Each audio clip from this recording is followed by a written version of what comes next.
आजकल के बच्चों को संस्कार देना मुश्किल लगने लगा है। वो तो टीवी, मोबाइल और दोस्तों के इन्फ्लुएंस में इतना ज़्यादा रहते हैं कि पेरेंट्स की बात ही नहीं मानते। तो एज अ पेरेंट हम ऐसा क्या करें, बच्चों को ऐसा क्या सिखाएं कि बच्चों में अच्छे संस्कार आएं। तो पेरेंट्स ये याद रखें कि बच्चों को संस्कार बोल कर नहीं, खुद जी कर सिखा सकते हैं। यही एकमात्र तरीका है मेरे ख्याल से बच्चों को संस्कार सिखाने का। बच्चे जो देखते हैं वही सीखते हैं। पेरेंट्स घर में जैसा लाइफ जीते हैं वही बच्चे का ज्ञान बन जाता है। बच्चा उसे ही सही मानकर ठीक वैसा ही बिहेव करता है, वही उसका संस्कार बन जाता है। संस्कार एक शब्द से या एक दिन में नहीं सिखाया जा सकता, बल्कि आपको as a parent, as a family member और एज अ ह्यूमन बीइंग खुद जीना है और बच्चे को सिखाना है। तो मैं नीतू सिंह अपने आज के इस वीडियो में आपके साथ शेयर करूंगी कि वो 6 जरूरी संस्कार कौन कौन से हैं जो आपको अपने बच्चे में डालना ही चाहिए। Number 1, gratitude. अगर आप चाहते हैं कि आपका बच्चा बड़ा होकर ज़्यादा खुश, एम्पैथेटिक एंड ज़्यादा रेजिलिएंट इंडिविजुअल बने, तो उसको ग्रैटिट्यूड शो करना सिखाइए, आभार प्रकट करना सिखाइए। सबसे पहला ग्रैटिट्यूड नेचर के लिए होना चाहिए। प्रकृति ने हमें जो दिया है उसके लिए आभार प्रकट कीजिए, थैंक यू बोलिए।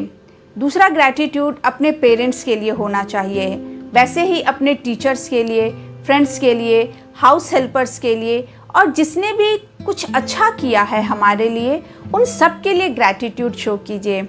अगर बच्चा हमें देखता है कि हम कितने पोलाइट, डाउन टू अर्थ हैं, हम दूसरों के काइंडनेस और सपोर्ट के लिए आभार प्रकट करते हैं, थैंक यू बोलते हैं, तो बच्चा भी ये ग्रैटिट्यूड हैबिट अपनाता है। और जब कभी बच्चा आपके लिए कुछ अच्छा करता है, जैसे आपने कुछ मांगा, बच्चे ने लाकर दे दिया, तो उसको मुस्कुराकर थैंक यू बोलिए, क्योंकि जब तक आप थैंक यू नहीं बोलेंगे तब तक बच्चा नहीं सीखेगा थैंक यू बोलना। ठीक वैसे ही जब खाना खाने बैठते हैं तो बच्चे को ग्रैटिट्यूड शो करना सिखाइए। सबसे पहले गॉड के लिए, फिर उस किसान के लिए जिसने खेती किया, फिर शॉपकीपर के लिए जिसने सामान बेचा, फिर पापा के लिए जिन्होंने पैसे कमाए और फिर मम्मी के लिए जिन्होंने खाना बनाया। भगवान ने, नेचर ने हमें जो भी दिया है उसके लिए थैंक यू बोले और बच्चे को भी सिखाएं। पर याद रखें, ग्रैटिट्यूड सिर्फ थैंक यू बोलना नहीं होता, बल्कि अंदर से थैंकफुल फील करना होता है। Number 2, respect. बच्चा आपकी रिस्पेक्ट करे, ये बहुत ज़रूरी है। रिस्पेक्ट का मतलब डर नहीं है। बच्चा अगर आपसे बहुत ज़्यादा डरता है, इसलिए चुपचाप आपकी बात मानता है, तो ये सिर्फ आपके लिए उसका डर है, रिस्पेक्ट नहीं है। बच्चे के मन में आपके लिए डर नहीं, रिस्पेक्ट होना चाहिए। नेक्स्ट, आप अपने पेरेंट्स को कितना रिस्पेक्ट करते हैं, ये सीधे सीधे लिंक करता है इस बात से कि आपका बच्चा आपको रिस्पेक्ट करेगा या नहीं। इसलिए अपने पेरेंट्स से, अपने वाइफ या हस्बैंड से कभी भी रूडली बात नहीं करना चाहिए या अब्यूज़ नहीं करना चाहिए, वरना बच्चा भी रिस्पेक्ट नहीं करेगा। उसको लगेगा यही तरीका होता है बात करने का। और अपने से छोटे लोग, गरीब लोग या घर की मेड, किसी से भी बदतमीजी से या डिसरिस्पेक्ट से बात नहीं करना चाहिए। सबसे रिस्पेक्ट से, प्यार से बात कीजिए। एंड मोस्ट इम्पॉर्टेंट, बच्चे को रिस्पेक्ट दीजिए।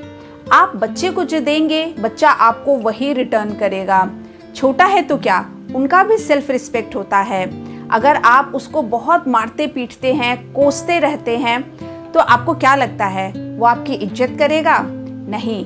डर से हो सकता है थोड़ी देर आपकी बात मान ले, पर वो खुद अंदर से फ्रस्ट्रेशन में रहेगा, आपको पलटकर जवाब देगा।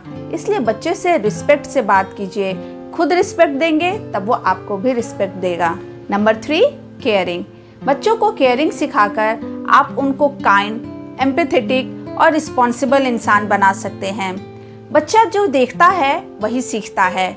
जैसे मम्मी सारा दिन घर का काम करके थक जाती है, तो पापा अगर थोड़ा केयर दिखाते हुए बोले कि तुम काफ़ी थक गई हो, चलो मैं तुम्हारी कुछ मदद कर देता हूँ, या तुमने खाना तो बना ही दिया है, चलो मैं सर्व कर देता हूँ, तुम बैठ जाओ। फैमिली में जब ऐसा केयरिंग नेचर होता है तो बच्चा भी केयर करना शुरू कर देता है। बच्चे को दूसरों के इमोशंस का केयर करना सिखाइए। फैमिली मेम्बर में कोई या फ्रेंड्स में कोई परेशान हो तो उससे पूछना, उनकी केयर करना, आपको क्या प्रॉब्लम है, क्यों अपसेट लग रहे हैं, क्या मैं आपकी कुछ मदद कर सकता हूँ। ठीक ऐसे ही एनिमल्स या प्लांट्स का केयर करना सिखाइए, जैसे गाय को, कुत्ता को रोटी देना, बर्ड्स को दाना डालना, प्लांट्स को पानी देना।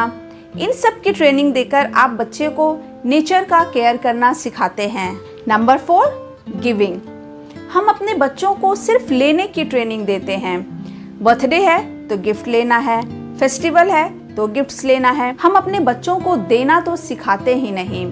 बर्थडे है, दिवाली है या कोई स्पेशल ओकेशन है तो अपने बच्चों को अनाथ आश्रम या गरीब बच्चों के बीच लेकर जाइए। उनके हाथ से खाने पीने की चीज़ें, biscuits, chocolates, pen, pencil, colours, बच्चों के पुराने कपड़े, पुराने टॉयज़, इन सब चीज़ों को बंटवाइए। ये बच्चे के अंदर काइंडनेस को बढ़ाता है। यकीन मानिए, लेने से कहीं ज़्यादा सुख देने में है। Number 5, helping.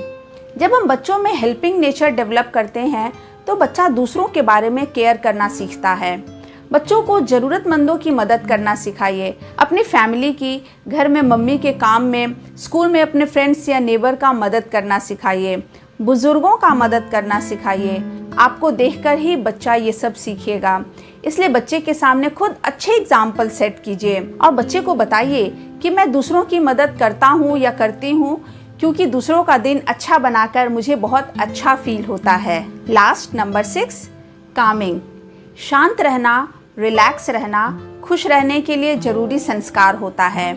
इसलिए आप बच्चों के साथ मिलकर कामिंग एक्टिविटीज़ जैसे meditation, breathing exercise, physical exercise शुरू कीजिए। ये माइंड को रिलैक्स करता है और एक रिलैक्स माइंड ही रिस्पॉन्सिबल और हैप्पी हो सकता है। तो चलिए एक बार रिवीजन हो जाए 6 संस्कार जो आपको बच्चों को सिखाना है। Number 1, gratitude. Number 2, respect. Number 3, caring. Number 4, giving. Number 5, helping and number 6, Kameng. दोस्तों, अगर वीडियो अच्छा लगा, यूज़फुल लगा तो प्लीज़ इसे एक लाइक ज़रूर कीजिएगा, क्योंकि आपका लाइक मुझे बहुत मोटिवेशन देता है, जैसा कि मैं हमेशा बोलती हूँ। और मेरे चैनल को अगर आपने सब्सक्राइब नहीं किया है तो प्लीज़ इसे सब्सक्राइब करें। और हाँ, मेरे इस वीडियो को अपने कम से कम एक मित्र के साथ ज़रूर शेयर करें। Thank you for watching. Bye bye.